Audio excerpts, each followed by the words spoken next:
৩,৫০০ কোটি টাকার বেশি লেনদেন করেছে আর্জেন্টিনা, ফেঁসে যাচ্ছে আমেরিকার গোয়েন্দার কাছে। ইতোমধ্যে শুরু হয়েছে তদন্ত। আমেরিকার মাটিতে বসেই প্রায় ৩,৬০০ কোটি টাকার বেশি অস্বাভাবিক লেনদেন করেছে আর্জেন্টাইন ফুটবল ফেডারেশন।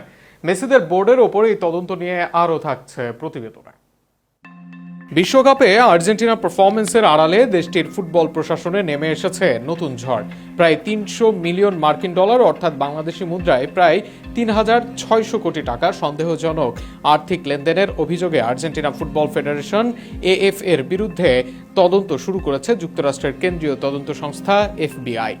আর্জেন্টিনার শীর্ষস্থানীয় সংবাদপত্র লা নাসিওনের তথ্যের ভিত্তিতে স্প্যানিশ ক্রীড়া সংবাদ মাধ্যম মার্কা জানিয়েছে, এএফ এর সভাপতি ক্লাউদিও চিকি তাপিয়ার নেতৃত্বাধীন সংস্থার আন্তর্জাতিক আর্থিক কার্যক্রম এখন মার্কিন তদন্তকারীদের নজরদারিতে। যুক্তরাষ্ট্রের ব্যাংকিং ব্যবস্থাকে ব্যবহার করে কোনো অর্থ পাচার কিংবা জালিয়াতি বা অন্যান্য আর্থিক অপরাধ সংগঠিত হয়েছে কিনা সেটি তদন্তের মূল লক্ষ্য। প্রতিবেদন অনুযায়ী তদন্তের কেন্দ্রবিন্দুতে রয়েছে ট্যুর প্রোড এন্টার এলএলসি নামে একটি থিয়েটার প্রযোজনা প্রতিষ্ঠান। গত কয়েক বছর ধরে প্রতিষ্ঠানটি এএফ এর আন্তর্জাতিক বাণিজ্যিক চুক্তি থেকে প্রাপ্ত অর্থ সংগ্রহ ও পরিচালনার দায়িত্ব পালন করে আসছিল। সেই আর্থিক কার্যক্রম নিয়ে এখন প্রশ্ন উঠেছে।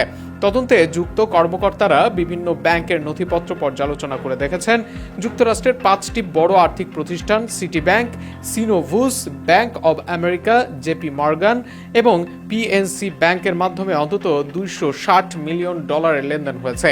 এর মধ্যে প্রায় ৫৭ মিলিয়ন ডলার এমন কিছু নাম সর্বস্ব প্রতিষ্ঠানের হিসেবে পাঠানো হয়েছে যেগুলোর প্রকৃত কার্যক্রম, অর্থের উৎস এবং গন্তব্য নিয়ে গুরুতর সন্দেহ দেখা দিয়েছে।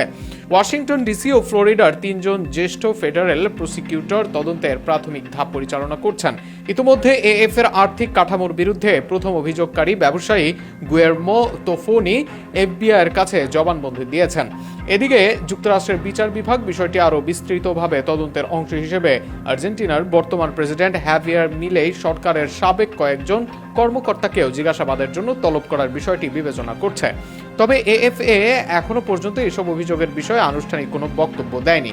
প্রসঙ্গত, আর্জেন্টিনার প্রায় বেশিরভাগ গুরুত্বপূর্ণ জয়ই বেশ প্রশ্নবিদ্ধ।